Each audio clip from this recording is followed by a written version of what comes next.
지구상의 모든 나라는 빚을 지고 있습니다. 미국은 38조 달러의 빚을 졌고 일본은 9조 달러의 빚을 졌습니다. 전 세계가 진 빚은 총 315조 달러로 세계 경제 규모의 3배에 달합니다. 하지만 여기에 당신을 등골 오싹하게 할 역설이 있습니다. 모두가 빚을 졌다면 대체 누구에게 빚을 진 걸까요? 정답은 당신이 생각하는 바와 다를 것입니다. 왜냐하면 채권자들의 고리를 따라가 누가 실제로 그 빚을 소유하고 있는지 추적해 보면 당신은 충격적인 사실을 발견하게 될 것이기 때문입니다. 세계는 특정 누군가에게 빚을 진 것이 아닙니다. 세계는 자기 자신에게 빚을 지고 있는 것입니다. 하지만 4명의 남자, 300년에 걸쳐 활동한 4명의 은행가들이 의도적으로 그렇게 설계했습니다. 그들은 빚이 절대 갚아질 수 없는 시스템, 정부가 영원히 돈을 빌리고 이자가 끊임없이 위로 흘러 들어가며 이 함정을 설계한 사람들이 모든 지불, 모든 위기, 모든 구제 금융으로부터 이익을 취하는 시스템을 만들었습니다. 이것은 음모론이 아닙니다. 이것은 기록된 역사입니다. 회의는 실제로 있었고 계약은 존재하며 그 메커니즘은 공개 기록으로 남아 있습니다. 그리고 그들이 어떻게 이 시스템을 만들었는지 일단 알게 되면 왜 38조 달러가 해결해야 할 문제가 아닌지 이해하게 될 것입니다. 그것은 시스템이 설계된 그대로 정확하게 작동하고 있다는 증거입니다. 이제 그 4명의 설계자, 빚의 덫이 만들어진 4가지 순간, 그리고 지구상의 모든 정부가 왜 지금 그 덫에 갇혀 빠져나올 방법이 없는지 보여드리겠습니다. 1694년 이전에는 왕들이 옛날 방식으로 돈을 빌렸습니다. 그들은 상인들이나 귀족들에게 찾아가 이자와 함께 상환을 약속했습니다. 그리고 갚지 못하면 채무 불이행을 선언했습니다. 채권자들은 돈을 잃었고 왕들은 다른 사람들에게서 다시 돈을 빌렸습니다. 이것은 돈을 빌려주는 사람들에게는 위험했고 왕들에게는 망신스러운 일이었지만 그래도 상황은 제한적이었습니다. 빚은 일시적이었고 갚거나 부도 처리되거나 둘 중 하나였습니다. 시스템은 그럭저럭 정리되었습니다. 윌리엄 패터슨은 모든 것을 바꾸어 놓았습니다. 그는 부자가 되려고 여러 번 시도했지만 실패했던 스코틀랜드 상인이자 금융 책략가였습니다. 1691년 그는 문명을 재편할 만한 아이디어를 떠올렸습니다. 잉글랜드는 프랑스와 전쟁 중이었고 윌리엄 3세 국왕은 절박하게 돈이 필요했습니다. 국고는 텅 비어 있었고 세금 수입으로는 전쟁 비용을 감당할 수 없었으며 잉글랜드가 이전에 채무 불이행을 했던 전력이 있었기 때문에 전통적인 대출 기관들은 새로운 대출을 거부하고 있었습니다. 패터슨은 왕에게 한 가지 제안을 가지고 갔습니다. 그는 부유한 상인 집단을 조직하여 정부에 120만 파운드를 빌려주게 하겠다고 했습니다. 이는 오늘날 돈으로 환산하면 약 3억 파운드에 달하는 막대한 금액이었습니다. 하지만 여기에 혁신적인 부분이 있었습니다. 그 대출금은 절대 갚아지지 않을 것이라는 점입니다. 대신 정부는 매년 8%의 이자를 영원히 지불할 것이었습니다. 그리고 이 약정을 관리하기 위해 패터슨은 잉글랜드 은행이라는 새로운 기관을 설립하자고 제안했습니다. 그 작동 방식은 혁명적이었습니다. 상인 대출자들은 자신들의 금을 잉글랜드 은행에 맡기고 은행은 그 금을 정부에 대출해 주었습니다. 정부는 세금 수입으로 매년 이자를 지불하고 은행은 그 이자를 상인 대출자들에게 다시 지급하는 방식이었습니다. 하지만 여기에 결정적인 부분이 있습니다. 정부는 원금을 절대 갚지 않을 것이라는 점입니다. 그 대출은 영구적인 것이었습니다. 그렇다면 상인들은 왜 이를 받아들였을까요? 이자 지급이 의회에 의해 보장되었기 때문입니다. 즉, 정부의 과세권에 의해 뒷받침되었던 것입니다. 잉글랜드가 시민들에게 세금을 부과할 수 있는 한 이자는 계속해서 흘러 들어올 것이었습니다. 그리고 대출자들이 자신들의 금과 교환하여 받은 은행권은 거래할 수 있었습니다. 그것은 돈만큼이나 좋았고 심지어 이자가 붙었기 때문에 돈보다도 더 좋았습니다. 1694년 의회는 패터슨의 계획을 승인했습니다. 잉글랜드 은행은 설립 허가를 받았고 상인들은 금을 제공했습니다. 정부는 전쟁 자금을 확보했습니다. 그리고 역사상 처음으로 국가 부채는 영구적인 것이 되었고 해결해야 할 문제가 아니라 시스템의 한 특징이 되었습니다. 그리고 이 시스템이 왜 은행가들에게 기가 막히게 좋은 일이었는지 아무도 설명하지 않는 부분이 있습니다. 정부는 120만 파운드에 대해 매년 8%의 이자를 지불했습니다. 이는 매년 9만 6천 파운드를 영원히 지불하는 것과 같았습니다. 상인들은 본질적으로 정부로부터 연금을 구매한 것이었습니다. 잉글랜드가 존재하는 한, 세금을 부과할 수 있는 한 돈은 계속해서 흘러들어 왔습니다. 그리고 그들이 자신의 금을 돌려받고 싶다면 은행권을 다른 사람에게 팔 수 있었습니다. 이 빚은 양도 가능했지만 결코 상환될 수는 없었습니다. 하지만 패터슨의 진정한 천재성은 그 다음에 나타났습니다. 잉글랜드 은행은 정부의 부채를 담보로 은행권을 발행할 권리를 부여받았습니다. 그들은 대출 금액만큼 종이 화폐를 찍어낼 수 있었습니다. 이것은 빚으로부터 돈을 창조한 것이었습니다. 정부의 차용증이 곧 통화가 되었습니다. 그리고 정부가 더 많이 빌릴수록 더 많은 돈이 창조될 수 있었습니다. 이것이 바로 기본 틀입니다. 정부는 돈을 빌리고 원금은 절대 갚지 않으며 이자를 영원히 지불하고 그 빚 자체가 돈이 되는 것입니다. 당신이 은행가라면 기가 막히게 좋은 일이지만 납세자라면 재앙적입니다. 왜냐하면 당신은 결코 사라지지 않을 빚에 대한 이자를 계속해서 지불하고 있기 때문입니다. 50년 안에 모든 주요 유럽 강대국들이 이 모델을 모방했습니다. 프랑스는 봉 제네랄, 본 제네랄을 만들었습니다. 네덜란드는 이미 정교한 은행 시스템을 가지고 있었지만 정부 부채 발행을 공식화했습니다. 그리고 1790년에 새로 독립한 미국도 같은 시스템을 채택했습니다. 이전에 이야기했던 알렉산더 해밀턴은 미국의 금융 시스템을 잉글랜드 은행 모델에 명확하게 기반을 두었습니다. 영구 부채, 세금으로 지불되는 이자, 통화처럼 거래되는 채권. 패터슨은 잉글랜드 은행을 만들었음에도 불구하고 특별히 부유하지 못한 채 1719년에 사망했습니다. 하지만 그가 만든 시스템은 331년이 지난 지금도 지속되고 있습니다. 잉글랜드 은행은 여전히 존재합니다. 영국 정부 부채는 결코 상환된 적이 없습니다. 재융자되고 연장되고 확장되었을 뿐 결코 사라지지 않았습니다. 빚의 덫은 1694년에 놓였고 그 이후에 모든 정부는 기꺼이 그 안으로 걸어 들어갔습니다. 1800년대 초에 이르러 유럽 정부들은 부채를 적극적으로 활용하기 시작했습니다. 그들은 전쟁, 사회 기반 시설, 운영 비용을 위해 돈을 빌렸습니다. 하지만 조직적인 시장은 없었습니다. 각 대출은 개별적으로 협상되었고 이자율은 천차만별이었으며 가장 부유한 상인들만이 참여할 수 있었습니다. 네이선 로스차일드가 그것을 바꾸어 놓았습니다. 그는 국채를 산업화했습니다. 로스차일드 가문은 프랑크푸르트에서 환전상이자 상인으로 시작했습니다. 1800년경 5명의 로스차일드 형제는 런던, 파리, 프랑크푸르트, 빈, 나폴리 등 5개의 주요 유럽 도시에 은행을 설립했습니다. 이러한 네트워크는 전례 없는 것이었습니다. 그들은 다른 누구보다도 빠르게 국경을 넘어 돈을 이동시킬 수 있었습니다. 그리고 그들은 이를 국채 발행을 지배하는 데 사용했습니다. 런던의 나탄 로스차일드는 전략적 천재였습니다. 나폴령 전쟁 기간 동안 나탄은 영국의 대출을 주선했습니다. 하지만 그의 혁신은 대출을 구성한 방식에 있었습니다. 그는 정부에 직접 대출하는 대신 국채를 할인된 가격에 매입하여 투자자들에게 더 높은 가격으로 되팔았습니다. 그는 2차 시장을 창출한 것입니다. 정부는 돈이 필요했고 로스차일드는 이를 즉시 제공했습니다. 그러고 나서 그는 채권을 연기금, 보험회사 그리고 부유한 개인들에게 팔았습니다. 정부는 빠르게 자금을 얻었고 로스차일드는 그 차익을 챙겼으며 투자자들은 거래 가능한 자산을 얻었습니다. 하지만 여기서부터 상황은 더 어두워집니다. 로스차일드는 단순히 정부의 자금을 댄 것이 아니었습니다. 그는 정부가 자신을 이용할 수밖에 없도록 자신의 위치를 확고히 했습니다. 1815년 워털루 전투에서 나탄 로스차일드는 런던의 어느 누구보다 먼저 나폴령의 패배 소식을 알게 된 것으로 유명합니다. 그의 전력망은 공식 통신망보다 빨랐습니다. 그는 이 정보를 이용하여 채권 시장을 조작했습니다. 먼저 그는 영국이 패배하고 있다는 신호를 보내 영국 국채를 팔았습니다. 가격은 폭락했고 다른 투자자들은 공황에 빠져 채권을 매도했습니다. 그러고 나서 가격이 폭락한 뒤 로스차일드는 대량의 채권을 헐값에 사들였습니다. 다음 날 영국 승전 소식이 전해지자 채권 가격은 폭등했습니다.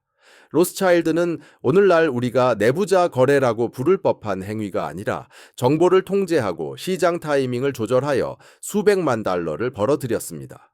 이것이 로스차일드 모델을 확립했습니다. 정보를 통제하고 발행을 통제하며 시장을 통제하는 것입니다. 1820년 무렵 로스차일드 가문은 유럽의 국채 시장을 지배했습니다. 정부가 자금을 빌려야 할 때면 로스차일드를 거쳐야 했는데 이는 로스차일드가 투자자 네트워크를 장악하고 있었기 때문이었습니다. 그들은 유통망을 가지고 있었고 조건을 정했습니다. 이것이 부채 함정에 왜 중요한지 설명하겠습니다. 로스차일드 이전에는 정부가 이론적으로는 빚을 갚지 않을 수 있었습니다. 만약 왕이 채무 불이행을 선언하면 채권자들은 돈을 잃고 시스템은 재설정되었습니다. 그러나 로스차일드는 국채를 국경을 넘어 거래 가능하게 만들었습니다. 영국 채권은 프랑스 투자자가 소유하다가 독일 은행에 팔리고 그 독일 은행은 다시 오스트리아 귀족에게 대출을 위한 담보로 사용하는 시기였습니다. 소유 관계의 그물망은 너무나 복잡해져서 채무 불이행은 단순히 한 채권자를 거부하는 것을 넘어 전체 국제 금융 네트워크를 붕괴시키는 일이 되었습니다. 이것이 로스차일드의 혁신입니다. 부채를 너무나 상호 연결시켜 정부가 책임감이 있어서가 아니라 채무 불이행이 시스템적 붕괴를 초래할 것이기 때문에 채무 불이행이 불가능해지게 만든 것입니다. 정부들은 덫에 걸렸습니다. 그들은 계속 갚아야 했고 오래된 부채의 이자를 갚기 위해 계속 빌려야 했습니다. 부채 함정은 더 이상 단순히 영구적인 것이 아니었습니다. 그것은 피할 수 없는 것이 되었습니다. 로스차일드 가문의 부는 1800년대 중반의 정점에 달했습니다. 그들은 세계에서 가장 부유한 가문이었고 어떤 왕보다도 부자였습니다. 그리고 그분은 한 가지 원천, 바로 국채 이자에서 나왔습니다. 그들은 아무것도 생산하지 않았고 아무것도 건설하지 않았습니다. 그들은 정부에 돈을 빌려주고 영원히 이자를 거두어 들였습니다. 패터슨이 1694년에 만든 시스템을 로스차일드는 1815년 무렵 산업화했고 유럽의 모든 정부가 그 함정에 빠졌습니다. 1900년 무렵 미국은 경제 강국이 되고 있었지만 여전히 원시적인 금융 시스템을 가지고 있었습니다. 은행들은 독립적으로 운영되었고 통화 공급은 금에 묶여 있었으며 부채를 관리할 중앙 메커니즘이 없었습니다. JP 모건은 이를 해결했지만 공공의 이익을 위해서가 아니라 자신의 은행 제국을 보호하기 위해서였습니다. 1907년에 금융공황이 발생했습니다. 주가는 폭락했고 은행들은 파산했으며 경제는 마비되었습니다. JP 모건은 직접 구제금융을 조직했습니다. 그는 뉴욕의 주요 은행가들을 자신의 서재에 모아 문을 잠그고 부실 은행을 안정화하기 위해 자신의 돈을 내놓도록 강요했습니다. 그것은 효과가 있었습니다. 공황은 끝났고 모건은 미국의 실질적인 중앙은행장이 되었습니다. 그러나 그는 잃은 살이었습니다. 그는 다시는 그렇게 할 수 없으리라는 것을 알았습니다. 그래서 모건과 그의 동료들, 즉 미국에서 가장 강력한 은행가들은 영구적인 해결책을 고안했습니다. 그들은 중앙은행이 필요했습니다. 그러나 미국인들은 중앙은행을 싫어했습니다. 미국의 제1차 및 제2차 은행은 대중의 반대로 폐쇄된 바 있었습니다. 그래서 모건 일행은 이를 위장했습니다. 1910년 넬슨 올드리치 상원의원과 가장 큰 은행들의 대표들을 포함한 모건의 동료들은 조지아주 제키 섬에서 비밀 회동을 가졌습니다. 아흐레 동안 그들은 연방준비제도라는 이름으로 알려질 시스템의 구조를 설계했습니다. 이 회의는 비밀리에 진행되었는데 은행가들이 국가의 통화 시스템을 설계하고 있다는 사실을 대중이 알게 되면 폭동이 일어날 것을 그들이 알았기 때문이었습니다. 그 계획은 기발한 정치 공작이었습니다. 연방준비제도는 중앙은행이라 불리지 않을 것이었습니다. 그것은 연방준비제도라고 불릴 것이었습니다. 그것은 하나의 기관이 아닐 것이었습니다. 12개의 지역 연방준비은행이 될 것이었습니다. 월스트리트에 의해 통제되지 않을 것이었습니다. 대통령이 임명하는 이사회에 의해 감독될 것이었습니다. 그것은 분산되고 민주적이며 공공의 것처럼 보였습니다. 그러나 그 구조는 은행가들의 통제를 보장했습니다. 지역 연방준비은행들은 회원은행들이 사적으로 소유했습니다. 그 은행들이 지역 연방준비은행의 이사회를 선출했습니다. 그리고 지역 연방준비은행들은 연방준비제도 이사회를 선출했습니다. 정부가 일부 이사를 임명했지만 시스템은 은행가들이 통제했습니다. 그리고 가장 중요한 권력, 즉 돈을 창조하고 국채를 매입하는 권한은 뉴욕 연방준비은행에 주어졌는데 이 은행은 가장 큰 월스트리트 은행들, 즉 모건의 은행들에 의해 통제되었습니다. 연방준비법은 1913년 12월에 의회를 통과했는데 이는 대부분의 의원들이 자신들이 무엇에 찬성표를 던지는지 이해하지 못했기 때문이었으며 즉시 부채 함정은 확장되었습니다. 이제 정부는 은행에서만 빌리는 것이 아니었습니다. 채권을 매입하기 위해 돈을 창조할 수 있는 연방준비제도에서 빌렸습니다. 정부 부채에 대한 무제한적인 수요가 생겼습니다. 이것이 왜 중요한지 설명하겠습니다. 연방준비제도 이전에는 정부가 빌릴 수 있는 금액에 한계가 있었습니다. 은행들은 대출해 줄 수 있는 돈이 제한적이었던 것입니다. 그러나 연방준비제도는 국채를 매입함으로써 돈을 창조할 수 있었습니다. 정부는 채권을 발행합니다. 연방준비제도는 새로 창조된 돈으로 그것을 매입합니다. 정부는 그 돈을 씁니다. 그리고 그 부채는 납세자들이 영원히 갚을 것이라는 약속 외에는 아무런 담보도 없이 연방준비제도 이사회 페디의 대차대조표에 오릅니다. 이것이 바로 무한한 부채를 가능하게 하는 메커니즘입니다. 연방준비제도는 국채에 대한 매수자가 항상 존재하고 수요가 항상 있도록 보장함으로써 정부가 대출을 멈출 필요가 없도록 만듭니다. 연준이 항상 국채를 매입할 것이기 때문에 정부는 영원히 부채를 롤오버할 수 있습니다. 그리고 이자 지급은 납세자들로부터 연방준비제도 시스템을 소유한 은행들로 흘러갑니다. 모건은 1913년 연방준비제도가 창설된 그 해에 사망했습니다. 그러나 그의 유산은 현재 미국의 38조 달러 부채를 가능하게 하는 구조입니다. 연방준비제도가 없었다면 정부는 이 정도 규모로 대출할 수 없었을 것입니다. 시장은 이를 감당하지 못했을 것입니다. 그러나 연준이 보증된 매수자로 존재함으로써 한계는 없습니다. 부채의 덫은 무한해졌습니다. 1970년대에 이르러 패터슨, 로스차일드, 모건이 구축한 부채의 덫은 전 세계적으로 작동하고 있었습니다. 모든 선진국들은 대출하고 부채를 롤오버하고 이자를 지불했습니다. 그러나 개발도상국들은 달랐습니다. 그들은 사회 기반 시설을 위해 대출했으며 많은 국가들이 상환을 유지할 수 없었습니다. 부채의 덫은 폴 벌커가 이를 연구할 때까지 한계에 다다르고 있었습니다. 벌커는 1979년부터 1987년까지 연방준비제도 의장이었습니다. 그리고 그는 문제에 직면했습니다. 인플레이션은 10%를 넘어섰습니다. 미국에 대한 신뢰는 침식되고 있었습니다. 외국 정부들은 달러에 대한 신뢰를 잃고 있었습니다. 그는 경기 침체를 야기하는 한이 있더라도 인플레이션을 멈춰야 했습니다. 그래서 1979년에 벌커는 금리를 극적으로 인상했습니다. 연방기금 금리는 11%에서 20%로 치솟았습니다. 이는 미국 역사상 가장 높은 수치였습니다. 이것은 인플레이션을 억눌렀습니다. 그러나 여기에는 또 다른 효과가 있었습니다. 개발도상국들은 금리가 낮았던 1970년대에 수십억 달러를 대출했었습니다.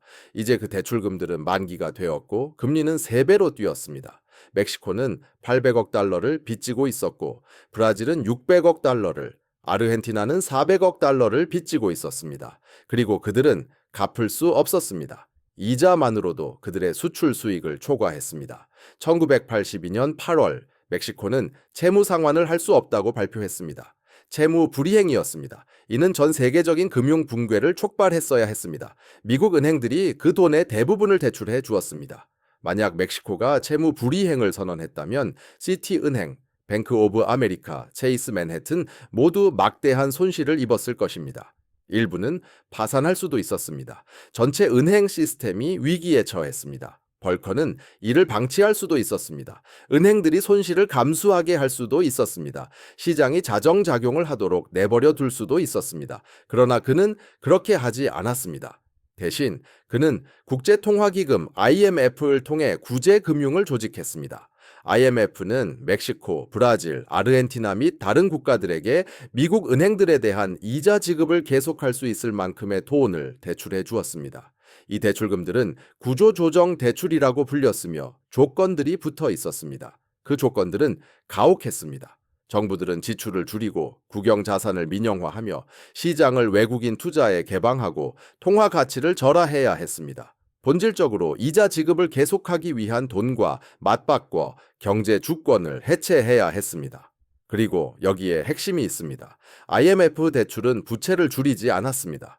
단지 부채를 롤오버하여 관리 가능하게 만들었을 뿐 영구적인 것으로 만들었습니다. 이것이 바로 벌커의 혁신입니다. 부채를 갚을 수 없게 되면 탕감하지 마십시오. 재조정하십시오. 이자 지급이 계속 흐르도록 충분히 빌려주고 그 대가로 정치적, 경제적 양보를 얻어내십시오. 부채의 덫은 통제의 도구가 되었습니다. 갚을 수 없는 국가들은 경제를 개방하고 자산을 매각하며 외국의 경제 정책에 복종해야 했습니다. 이는 빚을 계속 질 수 있는 특권과 맞바꾼 것이었습니다. 이 패턴은 40년 동안 반복되어 왔습니다. 2010년 그리스, 2001년 아르헨티나, 2022년 스리랑카. 매번 똑같은 구조였습니다. 이자를 계속 갚기 위한 IMF 대출, 긴축이 부과되고 주권은 포기되었으며 부채는 결코 소멸되지 않고 단지 재조정되어 영구화되었습니다. 벌커는 2019년에 사망했습니다. 그러나 그의 유산은 부채의 덫이 전 세계적이고 피할 수 없도록 보장하는 메커니즘입니다.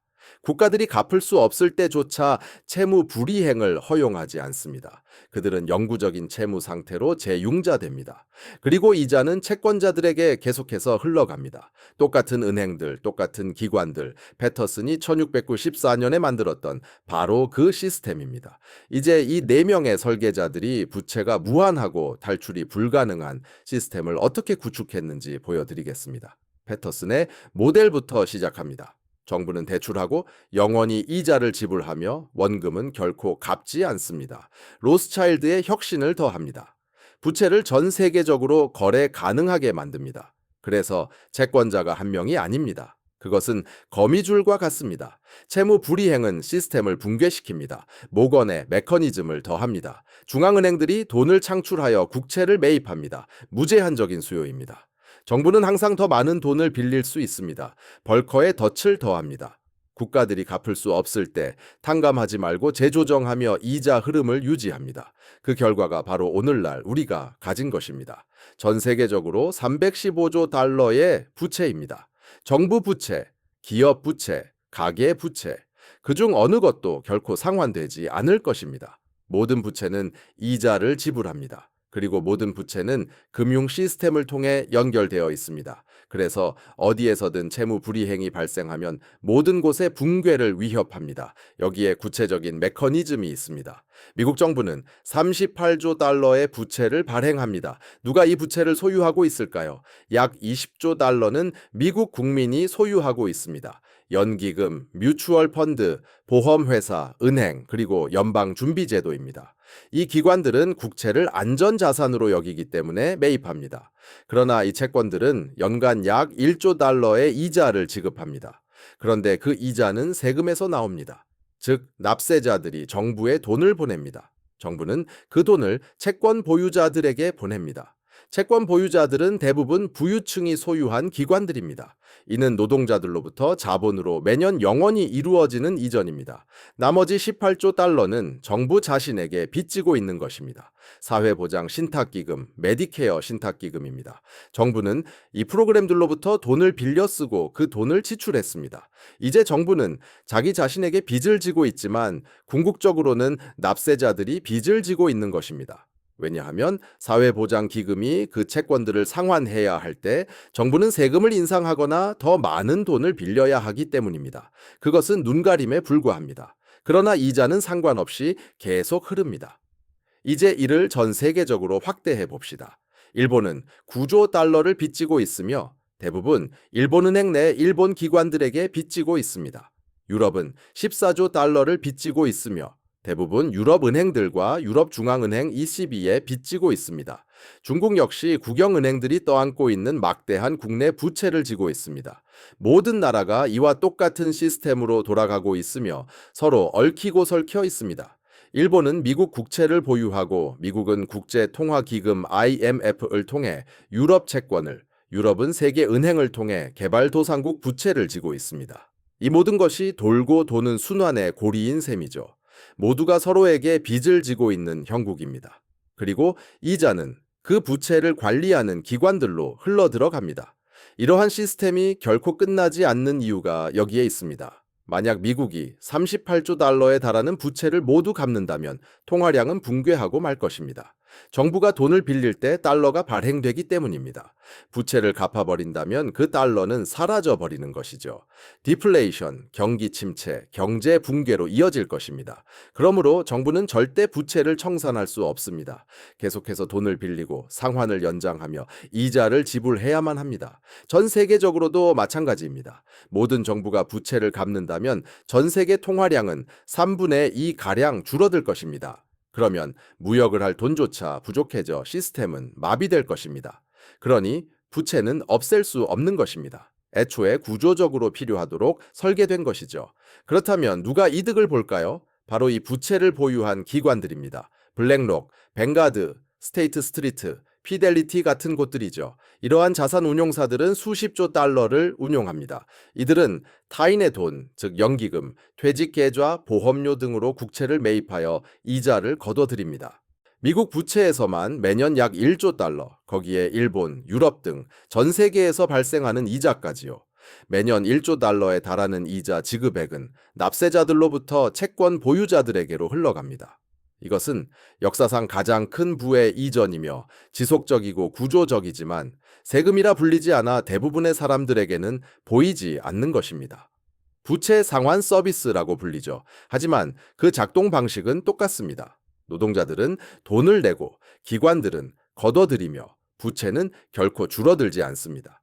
자, 이제 마지막 조각입니다. 이 4명의 설계자들이 서로 공모한 것은 아닙니다. 그들은 서로 다른 세기에 살았습니다. 하지만 각자 은행가들에게 이득이 되는 방식으로 문제를 해결했고 각 해결책은 이전의 해결책 위에 쌓여갔습니다. 패터슨은 1694년에 부채를 영구적인 것으로 만들었습니다.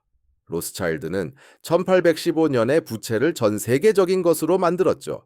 모건은 1913년에 부채를 무한한 것으로, 불커는 1982년에 부채를 피할 수 없는 것으로 만들었습니다. 그들은 함께 정부가 영원히 돈을 빌리고 영원히 이자를 지불하는 시스템을 구축했습니다. 그리고 채권을 통제하고 부채를 관리하며 이자를 거둬들이는 자들, 바로 그들이 최종적인 수혜자입니다. 정부도 납세자도 아닌 금융기관들이죠. 여기 최종적인 진실이 있습니다. 38조 달러의 부채는 그들에게 위기가 아닙니다. 그것은 사업 모델일 뿐입니다. 모든 부채는 누군가의 대차대조표의 자산으로 기록됩니다. 이자를 낳고 더 많은 차입을 위한 담보를 제공하죠. 그리고 신뢰가 유지되는 한 사람들이 정부가 원금은 갚지 않더라도 이자는 지불할 것이라고 믿는 한 이 시스템은 작동합니다. 부채 함정은 완성되었습니다. 탈출은 불가능합니다. 전체 금융 시스템을 붕괴시키지 않고서는 말이죠. 4명의 설계자, 세 세기, 하나의 시스템, 그리고 지구상의 모든 사람이 이제 그 안에 갇혀 있습니다. 만약 이것이 정부 부채를 바라보는 당신의 시각을 바꿨다면, 만약 38조 달러가 우연이나 실수가 아니라 애초에 설계된 대로 정확히 작동하는 시스템이라는 것을 마침내 이해했다면, 당신은 권력이 실제로 어떻게 작동하는지 보기 시작한 것입니다. 이 기계가 어떻게 만들어졌고 누가 이를 운용하는지 이해하고 싶다면 구독하세요. 학교에서는 이런 것을 가르쳐 주지 않을 테니까요. 그들은 부채가 해결해야 할 문제라고 가르칠 것입니다. 하지만 설계자들은 더 잘 알고 있었습니다. 부채는 문제가 아닙니다. 그것은 바로 기반입니다. 그리고 이자는 우리가 그들의 시스템 안에서 살기 위해 지불하는 임대료인 것입니다.